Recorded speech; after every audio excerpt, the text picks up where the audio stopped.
دیمەن زەندی خانمە ئەکتەرێکی بەهرەمەندی ڕۆژهەڵاتی کوردستانە بەشداری لە چەندین دراما و فیلمی سینەماییدا کردووە و ساڵی 2018 یەکێک لە خەڵاتەکانی باشترین خانمە ئەکتەر لە فێستیڤاڵی فیلمی ئاسیا پاسیفیک لە لۆس ئەنجلس پێبەخشراوە. دیمەن زەندی یەکێکە لە کارکتەرە سەرەکیەکانی فیلمی زەوی سەخت و ئاسمانی دوور کە لە دەرهێنانی هونەرمەند هەوراس محەممەدە کەوا بڕیارە لە دەی ئەم مانگا لە هۆڵەکانی سینەما نمایش بکرێت.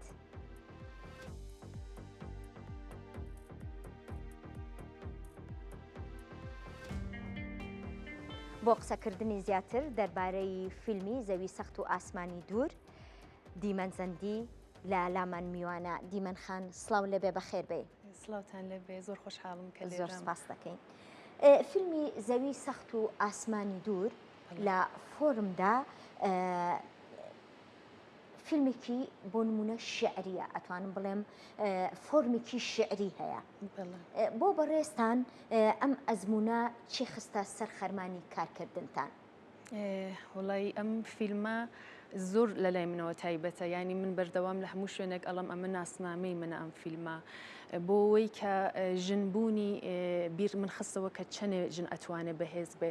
ئێمە لە سینەماکانی تر بڵین لە فیلمەکانی تر لە سینەما لە پێشتر بینی ومانە کە ژن بەردەوام وەکو هێما یان بڵین وەکو وێنە نیشان ئەدرێ، بەڵام لێرە ژن زۆر پیرۆسترە، ژن خاوەن ئەقڵ و ئیرادەی خۆیەتی وە سربەخۆوە. بەڵێ و دەستخۆشی لە کاکەوراز و کاکمەنسوورەکەم بەڕاستی کە توانیویانە ئەم چیرۆکە جوانە پێک بێنن کە ژن ئەتوانێت کاریگەری هەبێ لەسەر ڕەوەتی چیرۆکەکە.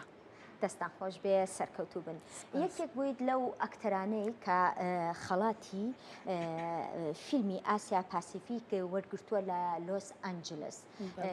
بێگومان ئەزانین کە ئەمە هەر ئەو خەڵاتە نییە و پێشتریش خەڵاتی ترت پێبەخشراوە لە یەک دوو فیستیڤاڵی پێشووتردا.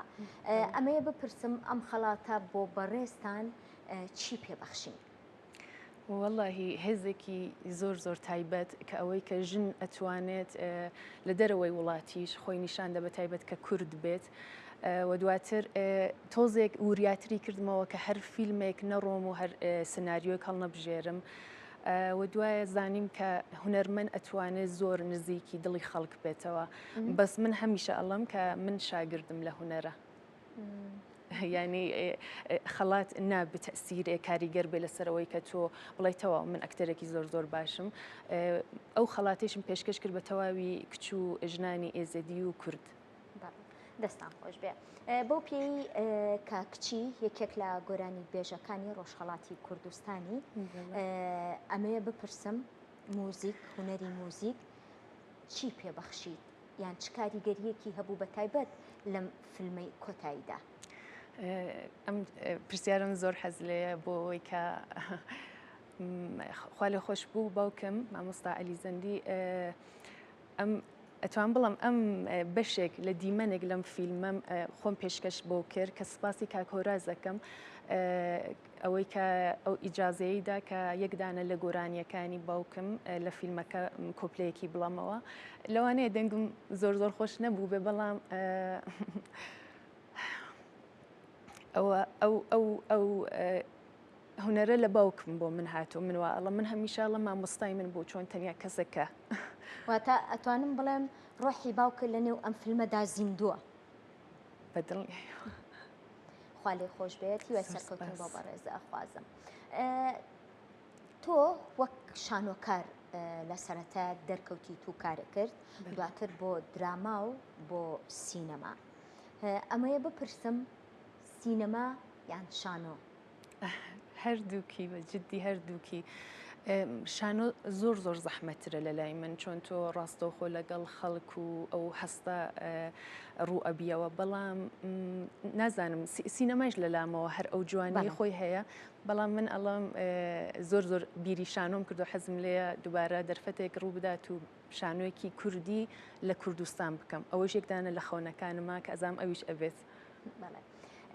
بۆ پێی بەڕێستان لە باشوور و ڕۆژهەڵات و ئەتوانم بڵێم ڕۆژ ئاوا و لە زۆربەی ئەم شوێنە کوردیانە کارە کردووە تا چەند گرنگە هونەرمەند لە جوگرافیایەکی سنوورداردا خۆی نەهێڵێتەوە پەل بەهاوێ بۆ چەندین شوێنی تر و بەهرەکانی بە دیارکەوێت لە هەموو ئەو شوێنانی کە چۆنەڵی بینەر دەستی پێ ناگات. من باوەڕمەوەیە کە هونەر ینی زمانێکی جیهانیە ئەبێ یەکەم شتێکە ئەیکا هونەرە بێ سنوورەکان تێپەڕ بکە بەڕێی من کە کاتێک سنوورەکان ئەشکێنێت ئەو معنای هونەریە ئەگرێت. و دواتر ئێمە وەکو کوردێک چۆن خۆمان پێناسە بکەین بە وڵاتانی تر بە سینەمای تر بە خەڵکی بێگانەی لە وڵاتەکانی تر ئەوانیش ئاوا ئەمان ناسن و پێناسەمان پێکەن کە من وا بیرەکەم ئەم فیلمە ناسنامەیە بەڕاستی بۆ کورد بۆ مێژوو بۆ سینەما و زۆر زۆر دڵخۆشمەوە زۆر بە شانازیەوە ئەڵم کە لەم فیلمە بەشدارم و بۆتە هۆی ئەوەی کە هەر ئەم ڕێگایە کە هاتووم بەردەوام بم و لەخوا بە زیادیش بێ کە کاتێک لە شانۆ دەستم پێکرد لە بڵین لە ئورومیە من دەستم پێکرد وتم یەک ساڵ لێرە ئەبم ئەبێ ئەمە ببم بۆ کوردستان ڕاستە من بۆ سینەمای فارسیش ئیشم کردو بەڵام چ خۆشترەکە تۆ بۆ کوردەکە و خزمەتە بکەی و ئەو سنوورانش بشکێنی و بڕۆیە توزانم هالیوود و فستیواڵەکان و خەڵات بەدەستبێنی یان هەر لە فستیواڵەکانیان بە شانازی و بەشداروی بڵێ ئەو فیلمە جوانەی ئێمە و فیلمی باشیش ببین و کوردیش بناسن کورد ئاوایە کورد هەر بڵین بەدبەختی و هەژاری و ئەوە نییە کاکەوراز ئەمەنە جوان ئەم فیلمەی پێکێناوە ئەمەنە جوان کوردی نیشانداوە کە ئەزانم ئەبێتە ئاشتی بینەر لەگەڵ سینەمای کورد ئەم فیلمە. دیمەنزەند سپاس کە ئامادەبووی لەگەڵمانە هیوای سەرکەوتنتان بۆ خوازم هیوادارم فیلمێکی جوان لە سەر شاشەکانی کوردستان ببینی. زۆر سپاس بەڕێزی دەستان خۆش بە دەستی کورد ساتیش خۆش بێکای میشە پاڵپشتی هونەر و هونەرمەند بۆ.